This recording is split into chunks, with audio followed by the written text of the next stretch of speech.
Ibrani pasal 10. Persembahan yang sempurna. Di dalam hukum Taurat hanya terdapat bayangan saja dari keselamatan yang akan datang dan bukan hakikat dari keselamatan itu sendiri. Karena itu dengan korban yang sama, yang setiap tahun terus-menerus dipersembahkan, hukum Taurat tidak mungkin menyempurnakan mereka yang datang mengambil bagian di dalamnya. Sebab jika hal itu mungkin, pasti orang tidak mempersembahkan korban lagi. Sebab mereka yang melakukan ibadah itu tidak sadar lagi akan dosa setelah disucikan sekali untuk selama-lamanya. Tetapi justru oleh korban-korban itu setiap tahun orang diperingatkan akan adanya dosa. Sebab tidak mungkin darah lembu jantan atau darah domba jantan menghapuskan dosa.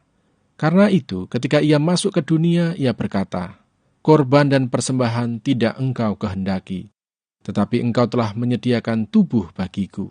Kepada korban bakaran dan korban penghapus dosa, engkau tidak berkenan." Lalu aku berkata, "Sungguh, aku datang. Dalam gulungan kitab ada tertulis tentang aku, untuk melakukan kehendak-Mu, ya Allahku."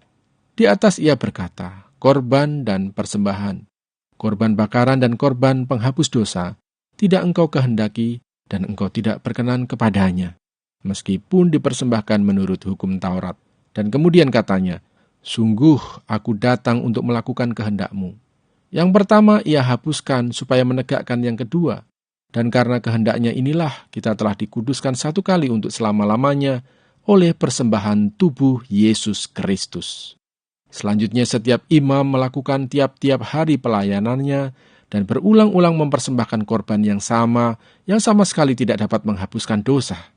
Tetapi ia setelah mempersembahkan hanya satu korban saja karena dosa, ia duduk untuk selama-lamanya di sebelah kanan Allah. Dan sekarang, ia hanya menantikan saatnya di mana musuh-musuhnya akan dijadikan tumpuan kakinya. Sebab oleh satu korban saja, ia telah menyempurnakan untuk selama-lamanya mereka yang ia kuduskan. Dan tentang hal itu, Roh Kudus juga memberi kesaksian kepada kita. Sebab setelah ia berfirman, "Inilah perjanjian yang akan kuadakan dengan mereka." Sesudah waktu itu, ia berfirman pula, "Aku akan menaruh hukumku di dalam hati mereka, dan menuliskannya dalam akal budi mereka, dan aku tidak lagi mengingat dosa-dosa dan kesalahan mereka." Jadi, apabila untuk semuanya itu ada pengampunan, tidak perlu lagi dipersembahkan korban karena dosa. Ketekunan. Jadi, saudara-saudara, oleh darah Yesus kita sekarang penuh keberanian dapat masuk ke dalam tempat kudus, karena ia telah membukakan jalan yang baru dan yang hidup bagi kita melalui tabir, yaitu dirinya sendiri, dan kita mempunyai seorang imam besar sebagai kepala rumah Allah. Karena itu marilah kita menghadap Allah dengan hati yang tulus ikhlas dan keyakinan iman yang teguh. Oleh karena hati kita telah dibersihkan dari hati nurani yang jahat, dan tubuh kita telah dibasuh dengan air yang murni. Marilah kita teguh berpegang pada pengakuan tentang pengharapan kita, sebab Ia yang menjanjikannya setia. Dan marilah kita saling memperhatikan, supaya kita saling mendorong dalam kasih dan dalam pekerjaan baik. Janganlah kita menjauhkan diri dari pertemuan-pertemuan ibadah kita, seperti dibiasakan oleh beberapa orang. Tetapi marilah kita saling menasihati dan semakin giat melakukannya menjelang hari Tuhan yang mendekat. Sebab jika kita sengaja berbuat dosa sesudah memperoleh pengetahuan tentang kebenaran, maka tidak ada lagi korban untuk menghapus dosa itu. Tetapi yang ada ialah kematian yang mengerikan akan penghakiman dan api yang dahsyat yang akan menghanguskan semua orang durhaka. Jika ada orang yang menolak hukum Musa, ia dihukum mati tanpa belas kasihan atas keterangan 2 atau 3 orang saksi. Betapa lebih beratnya hukuman yang harus dijatuhkan atas dia yang menginjak-injak anak Allah, yang menganggap najis darah perjanjian yang menguduskannya, dan yang menghina roh kasih karunia, sebab kita mengenal Dia yang berkata, "Pembalasan adalah hakku, akulah yang akan menuntut pembalasan." Dan lagi, Tuhan akan menghakimi umatnya. Ngeri benar kalau jatuh ke dalam tangan Allah yang hidup. Ingatlah akan masa lalu. Sesudah kamu menerima terang, kamu banyak menderita oleh karena kamu bertahan dalam perjuangan yang berat.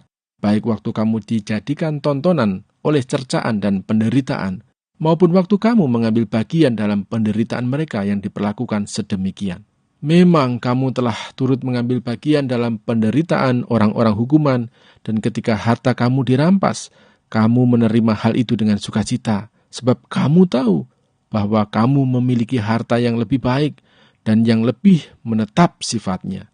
Sebab itu, janganlah kamu melepaskan kepercayaanmu, karena besar upah yang menantinya.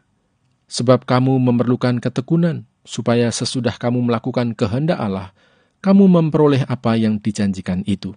Sebab sedikit, bahkan sangat sedikit waktu lagi, dan Ia yang akan datang sudah akan ada tanpa menangguhkan kedatangannya.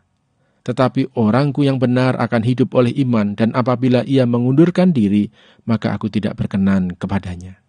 Tetapi kita bukanlah orang-orang yang mengundurkan diri dan binasa, tetapi orang-orang yang percaya dan yang beroleh hidup. Ibrani pasal 11. Saksi-saksi iman. Iman adalah dasar dari segala sesuatu yang kita harapkan, dan bukti dari segala sesuatu yang tidak kita lihat. Sebab oleh imanlah telah diberikan kesaksian kepada nenek moyang kita. Karena iman kita mengerti bahwa alam semesta telah dijadikan oleh firman Allah. Sehingga apa yang kita lihat telah terjadi dari apa yang tidak dapat kita lihat. Karena iman, Habel telah mempersembahkan kepada Allah korban yang lebih baik daripada korban Kain. Dengan jalan itu ia memperoleh kesaksian kepadanya bahwa ia benar. Karena Allah berkenan akan persembahannya itu, dan karena iman ia masih berbicara sesudah ia mati. Karena iman, Henokh terangkat, supaya ia tidak mengalami kematian, dan ia tidak ditemukan, karena Allah telah mengangkatnya. Sebab sebelum ia terangkat, ia memperoleh kesaksian bahwa ia berkenan kepada Allah. Tetapi tanpa iman tidak mungkin orang berkenan kepada Allah. Sebab barang siapa berpaling kepada Allah, ia harus percaya bahwa Allah ada, dan bahwa Allah memberi upah kepada orang yang sungguh-sungguh mencari Dia. Karena iman, maka Nuh dengan petunjuk Allah tentang sesuatu yang belum kelihatan, dengan taat mempersiapkan bahtera untuk menyelamatkan keluarganya. Dan karena iman itu ia menghukum dunia, dan ia ditentukan untuk menerima kebenaran sesuai dengan imannya. Karena iman Abraham taat ketika ia dipanggil untuk berangkat ke negeri yang akan diterimanya menjadi milik pusakanya. Lalu ia berangkat dengan tidak mengetahui tempat yang ia tujui. Karena iman, ia diam di tanah yang dijanjikan itu, seolah-olah di suatu tanah asing, dan di situ ia tinggal di kemah dengan Ishak dan Yakub, yang turut menjadi ahli waris janji yang satu itu.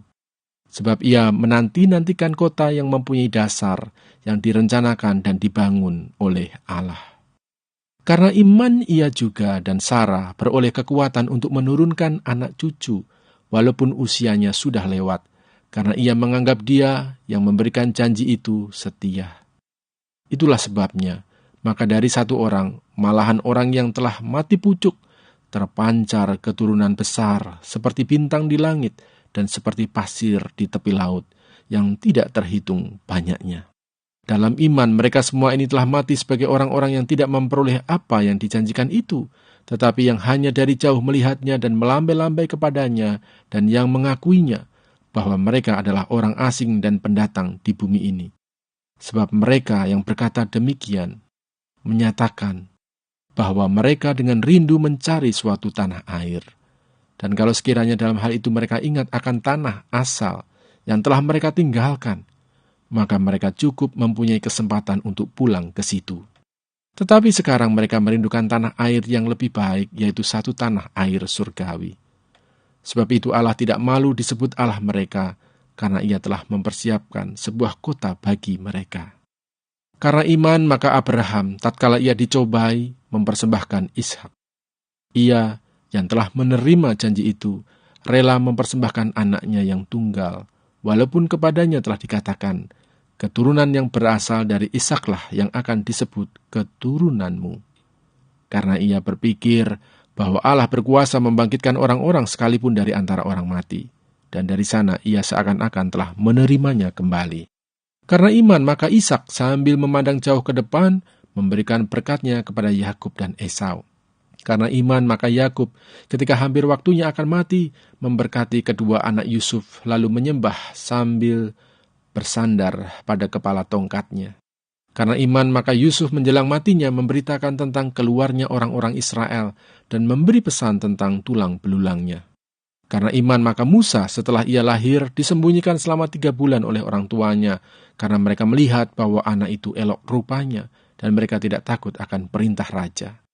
Karena iman maka Musa setelah dewasa menolak disebut anak putri Fir'aun karena ia lebih suka menderita sengsara dengan umat Allah daripada untuk sementara menikmati kesenangan dari dosa. Ia menganggap penghinaan karena Kristus sebagai kekayaan yang lebih besar daripada semua harta Mesir, sebab pandangannya ia arahkan kepada upah. Karena iman maka ia telah meninggalkan Mesir dengan tidak takut akan murka raja. Ia bertahan sama seperti ia melihat apa yang tidak kelihatan. Karena iman, maka ia mengadakan Paskah dan pemercikan darah, supaya pembinasa anak-anak sulung jangan menyentuh mereka. Karena iman, maka mereka telah melintasi Laut Merah, sama seperti melintasi tanah kering, sedangkan orang-orang Mesir tenggelam ketika mereka mencobanya juga. Karena iman, maka runtuhlah tembok-tembok Yeriko, setelah kota itu dikelilingi 7 hari lamanya. Karena iman, maka Rahab perempuan sundal itu tidak turut binasa, bersama-sama dengan orang-orang durhaka. Karena ia telah menyambut pengintai-pengintai itu dengan baik. Dan apakah lagi yang harus aku sebut?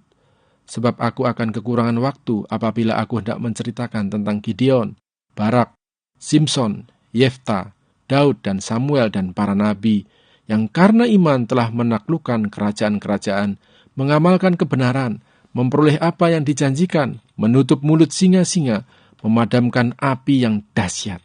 Mereka telah luput dari mata pedang, telah beroleh kekuatan dalam kelemahan, telah menjadi kuat dalam peperangan, dan telah memukul mundur pasukan-pasukan tentara asing. Ibu-ibu telah menerima kembali orang-orangnya yang telah mati, sebab dibangkitkan. Tetapi orang-orang lain membiarkan dirinya disiksa dan tidak mau menerima pembebasan supaya mereka beroleh kebangkitan yang lebih baik. Ada pula yang diejek dan didera, bahkan yang dibelenggu dan dipenjarakan. Mereka dilempari, digergaji, dibunuh dengan pedang. Mereka mengembara dengan berpakaian kulit domba dan kulit kambing sambil menderita kekurangan, kesesakan, dan siksaan. Dunia ini tidak layak bagi mereka. Mereka mengembara di padang gurun dan di pegunungan, dalam gua-gua dan celah-celah gunung. Dan mereka semua tidak memperoleh apa yang dijanjikan itu, sekalipun iman mereka telah memberikan kepada mereka suatu kesaksian yang baik. Sebab Allah telah menyediakan sesuatu yang lebih baik bagi kita. Tanpa kita, mereka tidak dapat sampai kepada kesempurnaan. Ibrani pasal 12. Nasihat supaya bertekun dalam iman. Karena kita mempunyai banyak saksi, bagaikan awan yang mengelilingi kita, marilah kita menanggalkan semua beban dan dosa yang begitu merintangi kita, dan berlomba dengan tekun dalam perlombaan yang diwajibkan bagi kita. Marilah kita melakukannya dengan mata yang tertuju kepada Yesus yang memimpin kita dalam iman, dan yang membawa iman kita itu kepada kesempurnaan. Yang dengan mengabaikan kehinaan, tekun memikul salib, ganti sukacita yang disediakan bagi Dia, yang sekarang duduk di sebelah kanan tahta Allah. Ingatlah selalu akan Dia, yang tekun menanggung bantahan yang sehebat itu terhadap dirinya dari pihak orang-orang berdosa, supaya jangan kamu menjadi lemah dan putus asa. Dalam pergumulan kamu melawan dosa kamu belum sampai mencucurkan darah. Dan sudah lupakah kamu akan nasihat yang berbicara kepada kamu seperti kepada anak-anak? Hai anakku, janganlah anggap enteng didikan Tuhan, dan janganlah putus asa apabila engkau diperingatkannya. Karena Tuhan menghajar orang yang dikasihinya, dan Ia menyesah orang yang diakuinya sebagai anak. Jika kamu harus menanggung ganjaran, Allah memperlakukan kamu seperti anak. Di manakah terdapat anak yang tidak dihajar oleh ayahnya? Tetapi jikalau kamu bebas dari ganjaran yang harus diderita setiap orang, maka kamu bukanlah anak, tetapi anak-anak gampang. Selanjutnya, dari ayah kita yang sebenarnya kita beroleh ganjaran, dan mereka kita hormati. Kalau demikian, bukankah kita harus lebih taat kepada Bapa segala roh, supaya kita boleh hidup. Sebab mereka mendidik kita dalam waktu yang pendek sesuai dengan apa yang mereka anggap baik. Tetapi Dia menghajar kita untuk kebaikan kita, supaya kita beroleh bagian dalam kekudusannya. Memang tiap-tiap ganjaran pada waktu ia diberikan tidak mendatangkan sukacita, tetapi duka cita. Tetapi kemudian ia menghasilkan buah kebenaran yang memberikan damai kepada mereka yang dilatih olehnya.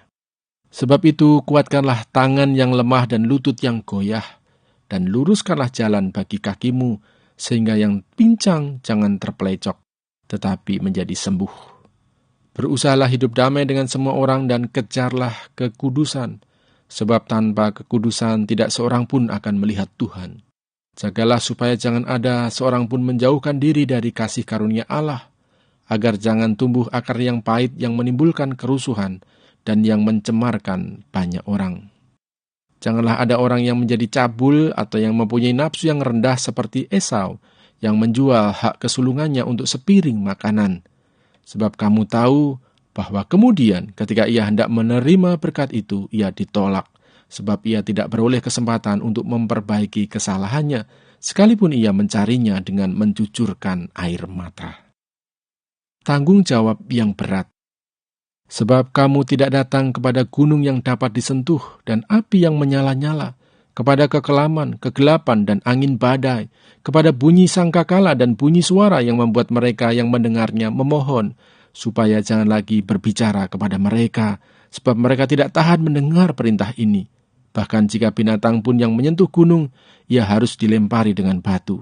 Dan sangat mengerikan pemandangan itu, sehingga Musa berkata, "Aku sangat ketakutan dan sangat gemetar. Tetapi kamu sudah datang ke Bukit Sion, ke kota Allah yang hidup, Yerusalem surgawi, dan kepada beribu-ribu malaikat, suatu kumpulan yang meriah, dan kepada jemaat anak-anak sulung yang namanya terdaftar di sorga, dan kepada Allah yang menghakimi semua orang, dan kepada roh-roh orang-orang benar yang telah menjadi sempurna, dan kepada Yesus, pengantara perjanjian baru, dan kepada darah pemercikan yang berbicara lebih kuat daripada darah Habel. Jagalah supaya kamu jangan menolak Dia yang berfirman, sebab jikalau mereka yang menolak Dia yang menyampaikan firman Allah di bumi tidak luput, apalagi kita jika kita berpaling dari Dia yang berbicara dari surga." Waktu itu suaranya menggoncangkan bumi, tetapi sekarang ia memberikan janji, "Satu kali lagi Aku akan menggoncangkan bukan hanya bumi saja, melainkan langit juga." Ungkapan "satu kali lagi" menunjuk kepada perubahan pada apa yang dapat digoncangkan, karena ia dijadikan supaya tinggal tetap apa yang tidak tergoncangkan. Jadi, karena kita menerima kerajaan yang tidak tergoncangkan, marilah kita mengucap syukur dan beribadah kepada Allah menurut cara yang berkenan kepadanya, dengan hormat dan takut. Sebab Allah kita adalah api yang menghanguskan. Ibrani pasal 13. Nasihat dan doa selamat. Peliharalah kasih persaudaraan. Jangan kamu lupa memberi tumpangan kepada orang, sebab dengan berbuat demikian beberapa orang dengan tidak diketahuinya telah menjamu malaikat-malaikat. Ingatlah akan orang-orang hukuman, karena kamu sendiri juga adalah orang-orang hukuman. Dan ingatlah akan orang-orang yang diperlakukan sewenang-wenang, karena kamu sendiri juga masih hidup di dunia ini. Hendaklah kamu semua penuh hormat terhadap perkawinan, dan janganlah kamu mencemarkan tempat tidur, sebab orang-orang sundal dan pezinah akan dihakimi Allah. Janganlah kamu menjadi hamba uang, dan cukupkanlah dirimu dengan apa yang ada padamu. Karena Allah telah berfirman, "Aku sekali-kali tidak akan membiarkan engkau, dan aku sekali-kali tidak akan meninggalkan engkau." Sebab itu dengan yakin kita dapat berkata, "Tuhan adalah penolongku, aku tidak akan takut. Apakah yang dapat dilakukan manusia terhadap aku?" Ingatlah akan pemimpin-pemimpin kamu yang telah menyampaikan firman Allah kepadamu. Perhatikanlah akhir hidup mereka dan contohlah iman mereka. Yesus Kristus tetap sama, baik kemarin maupun hari ini dan sampai selama-lamanya. Janganlah kamu disesatkan oleh berbagai-bagai ajaran asing, sebab yang baik ialah bahwa hati kamu diperkuat dengan kasih karunia dan bukan dengan berbagai makanan yang tidak memberi faedah kepada mereka yang menuruti aturan-aturan makanan macam itu. Kita mempunyai suatu mezbah dan orang-orang yang melayani kemah tidak boleh makan dari apa yang di dalamnya. Karena tubuh binatang-binatang yang darahnya dibawa masuk ke tempat kudus oleh imam besar sebagai korban penghapus dosa, dibakar di luar perkemahan. Itu jugalah sebabnya Yesus telah menderita di luar pintu gerbang untuk menguduskan umatnya dengan darahnya sendiri. Karena itu marilah kita pergi kepadanya di luar perkemahan dan menanggung kehinaannya. Sebab di sini kita tidak mempunyai tempat tinggal yang tetap. Kita mencari kota yang akan datang. Sebab itu marilah kita oleh Dia senantiasa mempersembahkan korban syukur kepada Allah, yaitu ucapan bibir yang memuliakan namanya. Dan janganlah kamu lupa berbuat baik dan memberi bantuan, sebab korban-korban yang demikianlah yang berkenan kepada Allah. Taatilah pemimpin-pemimpinmu dan tunduklah kepada mereka, sebab mereka berjaga-jaga atas jiwamu, sebagai orang-orang yang harus bertanggung jawab atasnya. Dengan jalan itu, mereka akan melakukannya dengan gembira, bukan dengan keluh kesah, sebab hal itu tidak akan membawa keuntungan bagimu. Berdoalah terus untuk kami, sebab kami yakin bahwa hati nurani kami adalah baik, karena di dalam segala hal kami menginginkan suatu hidup yang baik. Dan secara khusus aku menasihatkan kamu, agar kamu melakukannya, supaya aku lebih lekas dikembalikan kepada kamu. Maka Allah damai sejahtera yang oleh darah perjanjian yang kekal telah membawa kembali dari antara orang mati Gembala Agung segala domba, yaitu Yesus, Tuhan kita. Kiranya memperlengkapi kamu dengan segala yang baik untuk melakukan kehendak-Nya dan mengerjakan di dalam kita apa yang berkenan kepadanya oleh Yesus Kristus. Bagi Dialah kemuliaan sampai selama-lamanya. Amin. Dan aku menasihatkan kamu, saudara-saudara, supaya kata-kata nasihat ini kamu sambut dengan rela hati, sekalipun pendek saja suratku ini kepada kamu. Ketahuilah bahwa Timotius, saudara kita, telah berangkat. Segera sesudah ia datang, aku akan mengunjungi kamu bersama-sama dengan dia. Sampaikanlah salam kepada semua pemimpin kamu dan semua orang kudus. Terimalah salam dari saudara-saudara di Italia. Kasih karunia menyertai kamu sekalian.